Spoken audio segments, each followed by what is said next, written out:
You are looking at Julian's pronunciation guide, where we look at how to pronounce better some of the most mispronounced words in the world, like this other curious word. But how do you say what you're looking for today?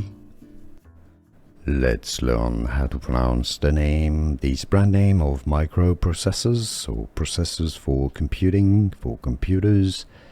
We're on it's pronounced as Ryzen. Could be reason. That would actually make sense. I think I would like it better pronounced as reason.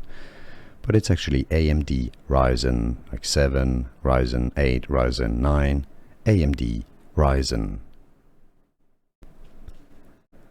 Let's learn how to pronounce this brand name of microprocessors, or processors for computing, for computers. We're on it's pronounced as Ryzen. Could be reason. That would actually make sense. I think I would like it better pronounced as reason.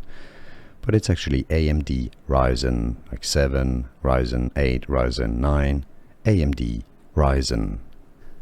Here are more videos on how to pronounce more confusing words and names too many mispronounced. Like this video if you found it useful. I appreciate your support. I'll see you soon, and thanks for watching.